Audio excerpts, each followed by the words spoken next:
الحمد لله رب العالمين وصلى اللهم وسلم على نبينا محمد وصحبه أجمعين ودرسي صدحية اللواتناد هي كتاب كان مفتاح دار السعادة للإمام ابن القيم رحمه الله. كلمات كي شيخ سوغوري وحا كمدا مرو كهلي علمك إنق لقريو لباتضا إلى ذهي يا وحور فإن من خزن علمه qofkii cilmigiisa takhasiinka waxaa la yidhaahdaa qofkii sida bakhaar oo kale meel ku kuuso cilmigiisii meel uun ku ururiyo ku celiya oo walam yanshuru aan faafinin oo dadka aan barin ibtalaahu allahu binisyaanihi wa dihaabihi minhu. allah baa wuxuu ku imtixaamaa isagana in cilmigiisii uu halmaamo, inuu cilmigiisii uu ka tago. waa jazaa min jinsi camalihi, siduu isagu sameeyey uu cilmigii u qariyey ayuu ilaahay uga qarinayaa isagana subxaana. marka cilmiga kitmaanul cilmigu waana masale adagu aada u adag. hadiiba aada garanaysood aqoon cilmiga u leedahay in la qariyo ma aha. insha allahu tacaala waa inaad dadka wixii aada awoodda aada gaadhsiiso. maruu ka hadlaya sheekhu dariiqa kamaalaadka waxyaabaha fiican baa wuxuu lahaa almasaalixu waalkhayraatu walladaatu waalkamaalaatu kulluhaa laa tunaalu ilaa bixadin min almashaqa walaa yucabaru ilayha ilaa calaa jisrin min atacab. waxyaabaha masaalixda ah ee ugu wanaagsan, khayraadka wixii khayr ah, waxyaabaha macmacaan iyo waxa fiican ee naftaada u wanaagsan iyo waxa khayrka oo diintaada iyo aakhiradaada u fiican oo dhan, kamaalaadka naftaadu meel fiican ay ku gaadho, waxaasoo dhan laguma gaadho ilaa mashaqa. xad iyo min almashaqa, qeyb waa inaad dheef min almashaqa, qisdi iyo qeyb mashaqo kamid iyo dhibaato waa inaad soo marto. lagumana gudbo oo lama gudbo jiirta waxa la yidhaahdo ama dekada ama buundada ee dhibaatada ilaa inaad tacab iyo dhibaato aad sii marta ma ogi. markaad tacab iyo dhibaato marto ayaad gaadhaysaa kamaalka iyo shaygaa fiican. nacam.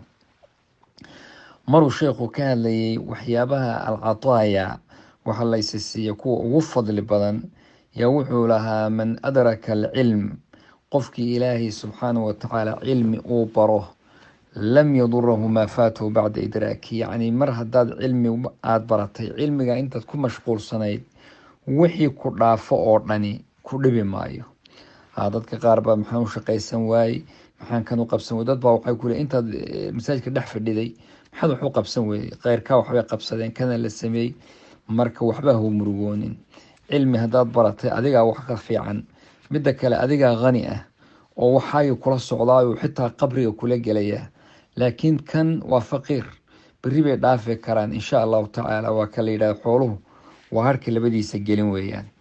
maruu ka hadlayay sheekhu faraxa qalbiga meydka, qofka dhintay waxaa la yidhahda qofka aan qalbigiisu noolayn maaha, sida kale wuu jooga, wuu cunaya, wuu cabaya, laakiin qalbigiisii ma joogo.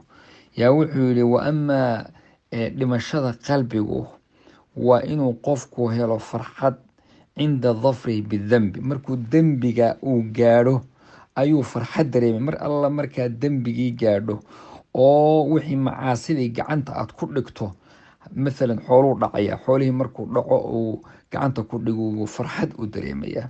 walaa yacrifu faraxan hayro, wax farxad kala ana maba yaqaanaba, intaasa isaga farxad u ah. marka taasi ma aha, waa qalbi dhintay baa waxaa ku faraxa. macaasidii kale, zinadii iyo haddaan kasoo qaadno xumaantii kale, markuu gacanta ku dhigo waxaas ayuu farxayaa. mar alle markuu waayo wuu naxayaa. waa qofkaasi waa qof aan joogin weeyaan. maruu sheekhu ka hadlayay as-ilada cilmiga, cilmiga in su-aal la weydiyo iyo in adduunyada iyo xoolaha iyo waxyaabaha kale wax laga weydiiya. wuxuu ihi su-aalu nnaasi huwa caybun wa naqsun fi rajuli, yacni su-aasha qofku inuu ku weydiiyo waa nusqaan iyo maaragtay ceeb weeye. waxyaabaha adduunyada ah waa dullinimo oo anfinaysa muru'ada iyo sharafta, ilaa fi lcilmi, cilmiga ma ogeya, fa inahu caynu kamaalihi wa muru'ati wa cizihi. laakiin cilmi in qofka la weydiiyo oo intaad sheekha u tagto masale cilmi aada warsato, taasi waa sharaf weeyaan, waa wanaag, waa cizi iyo sharaf weeyaan. marka wax la weydiiyo su-aal meel ay fiican tahay waa cilmiga keliya in la weydiiyo. taasay su-aashu ku wanaagsan tahay. laakiin waxyaabaha adduunyada iyo warsigooda iyo waaba wejiga ayaa qofka ku diirmaya sida la sheegay insha allah. ilaahay subxaanahu watacaala inagu arsaaqa cilmi wanaagsan. allahuma ina nasaluka cilman naafican warisqan طayiban wacamalan mutaqabala.